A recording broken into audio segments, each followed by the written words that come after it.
Alright guys, in this one we are going to be taking and we're going to be checking a leaky tire onto a car. This can be done at home. All you guys need is the proper tools, of course. Make sure that you guys use proper lifting procedures on the cars. Use a jack stand.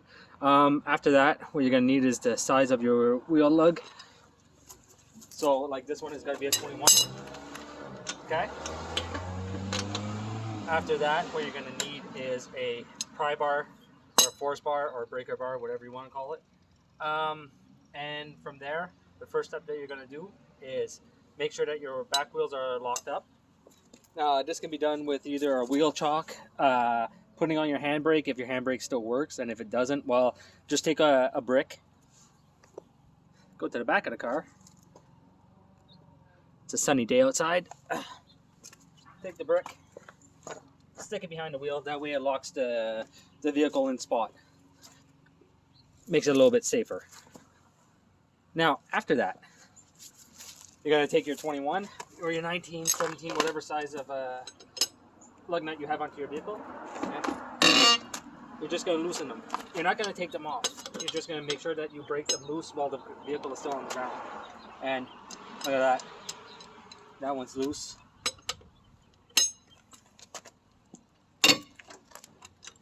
That one was over tightened.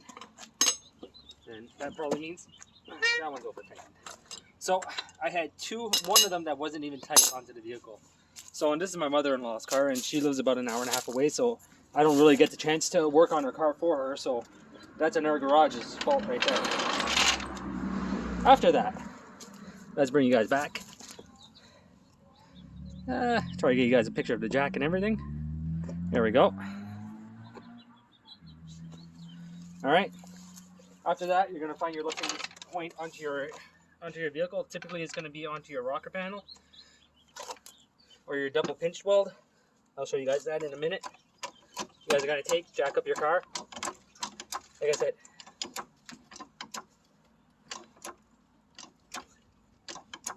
okay. Make sure that you have a jack stand, and make sure that the jack stand fits. So we're going to go up a little bit higher. So I won't be able to put it there. Okay. I'll put it over here. Because the last thing you need is to be under the car and the car end up falling on you.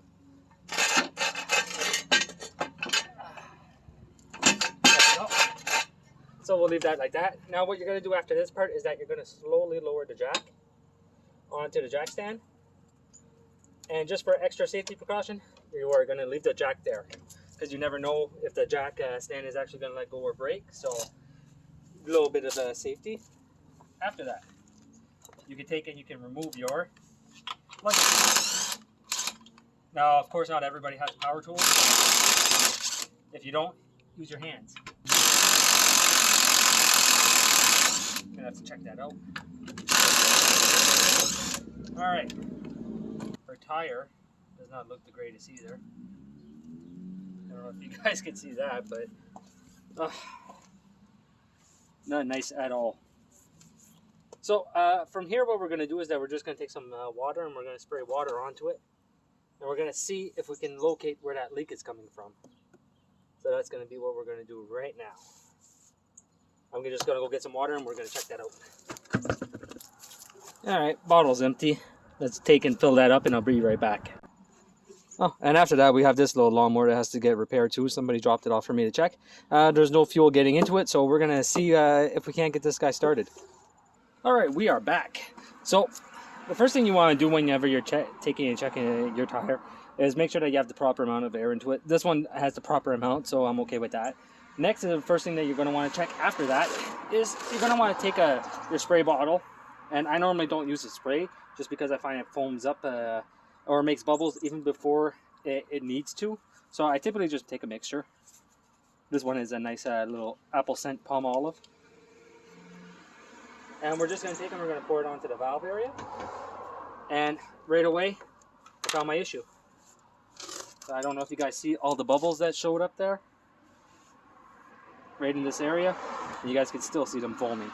So, this needs a little valve. I'm gonna go see if I don't have one lying around, and even if I do, I don't really think I could do anything about it because I don't have anything to pop the tire at home. So the valve has to be replaced on this one, and then it will be fine. So I'm just gonna show you guys that. So I'm gonna just rub away the bubbles, and even after I rub them away, you guys can see them forming. Okay. So, like I said, this one needs a valve. There's not much I could do there. Typically, they'll take and they'll remove the tire, clean it, reseal it, and then that will fix this issue. But like I said, I don't even have a bead sealer, a bead breaker here. Even a bead breaker, I would have been able to do this job by myself.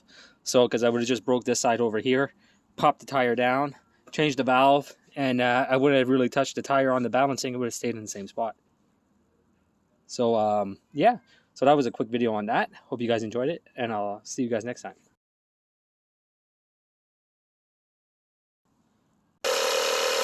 Alright guys, so for right now, what I'm going to try and do, turn this off, is that I'm just going to add some oil around the valve. And I'm going to try to see if I can't spin the valve around to try to get this to stop leaking. Because as it is right now, not very much I can do. But she is not here right now, and Canadian Tire will probably be closed by the time she gets here. So yeah, let's see if we can't spin this little guy around and get it to stop leaking, at least partially stop leaking anyway. Okay. I'm spinning it at least. Hopefully it doesn't cut it. If it cuts it, I'm not going to be any better than what it was. Alright, let's see how it's leaking. Looks to still be leaking quite a bit, so. Oh, I think I got it in a good spot. Yeah. Give you guys a view of that. So, as you can tell right now, it's not leaking, but if I move it, it starts to leak right away. Okay? But at least for right now, as long as it doesn't move too much, it's not going to leak. So I'm going to leave it like that. I'm not going to play with it too much more than that. And she will be able to, hopefully, no, it's still leaking quite a bit. Not as much as it was because I cleaned off most of the rust. So what I'm going to do, I'm going to keep on turning it, and I'll bring you guys back to when I believe that it's not leaking anymore. All right, so that is the best that I can do. It's leaking a lot less than what it was. I got a lot of air in this tire right now also. And it's got to stay like that until she brings the valve to go get replaced. These tires are completely finished anyway. So I don't know what she's really going to do with the car or with the tires. So, yeah.